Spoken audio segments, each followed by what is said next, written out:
Hello everyone, I'm Sudipta. Today we're going to read the story The Smartest Giant in Town. It's written by Julia Donaldson and it's illustrated by Axel Scheffler. Now let's get started.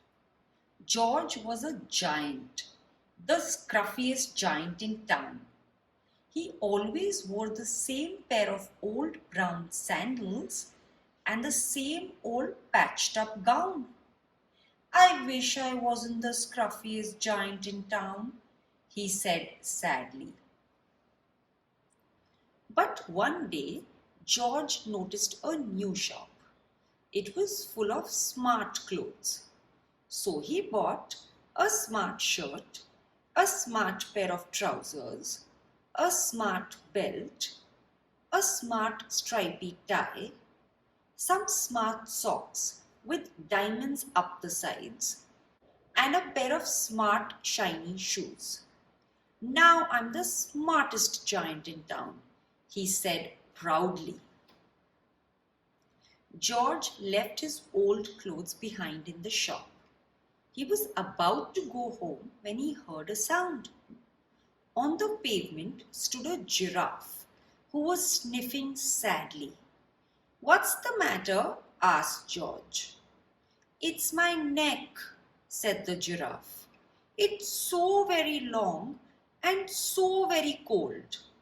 I wish I had a long, warm scarf." "Cheer up," said George, and took off his stripy tie.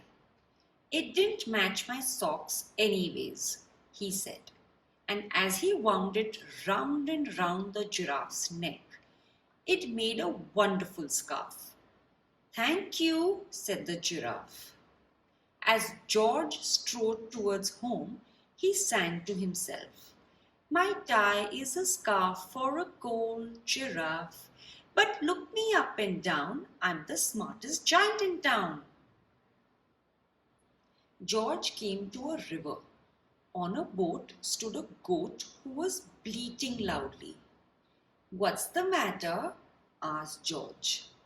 "It's my sail," said the goat.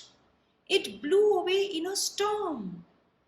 I wish I had a strong new sail for my boat." "Cheer up," said George, and he took off his new white shirt. "It kept coming untucked anyway," he said, as he tied it to the mast of the goat's boat. It made a magnificent sail. "Thank you," said the goat. George strode on, singing to himself, "My tie is a scarf for a gold giraffe. My shirt's on a boat as a sail for a goat. But look me up and down, I'm the smartest giant in town."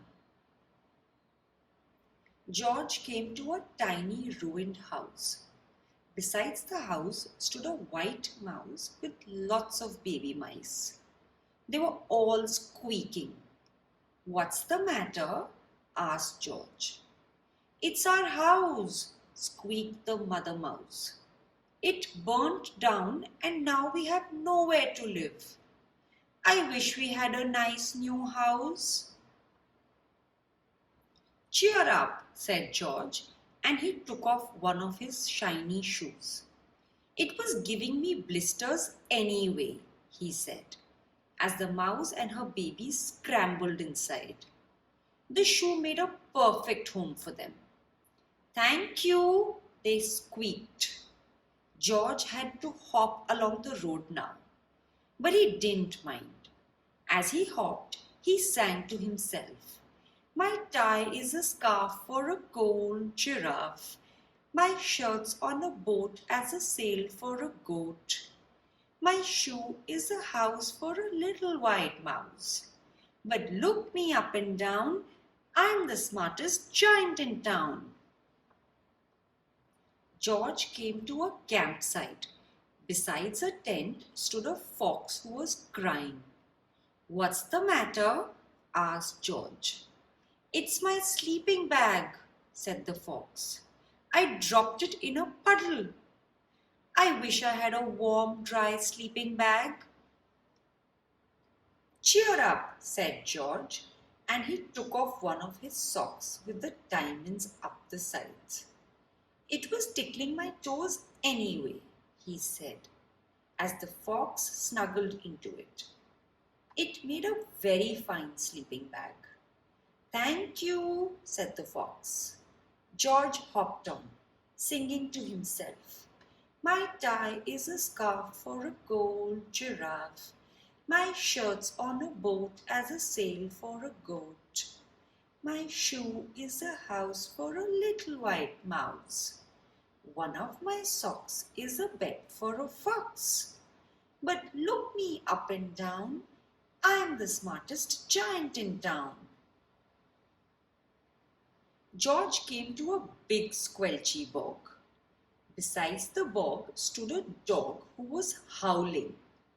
What's the matter? Asked George. It's this bog, said the dog.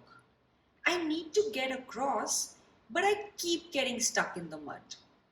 I wish there was a safe, dry path. Cheer up, said George, and he took off his smart new belt. It was squashing my tummy anyway, he said, as he laid it down over the bog. It made an excellent path. Thank you, said the dog. The wind started to blow, but George didn't mind. He hopped on, singing to himself. My tie is a scarf for a gold giraffe. My shirt's on a boat as a sail for a goat. My shoe is a house for a little white mouse. One of my socks is a bed for a fox. My belt helped a dog who was crossing a bog. But my trousers are falling down. I'm the coldest giant in town. Suddenly, George felt sad and shivery and not at all smart. He stood on one foot and thought, I'll have to go back to the shop and buy some more clothes, he decided. He turned round and hopped all the way back to the shop. But when he got there, it was closed. Oh no, cried George. He sank down onto the doorstep and a tear ran down his nose. He felt as sad as all the animals he had met on his way home. Then, out of the corner of his eye, he saw a bag with something familiar poking out of the top. George took a closer look. My gown, he yelled. My dear old gown and sandals. George put them on. They felt wonderfully comfortable. I'm the coziest giant in town, he cried, and he danced back home along the road. Outside his front door stood all the animals he had helped.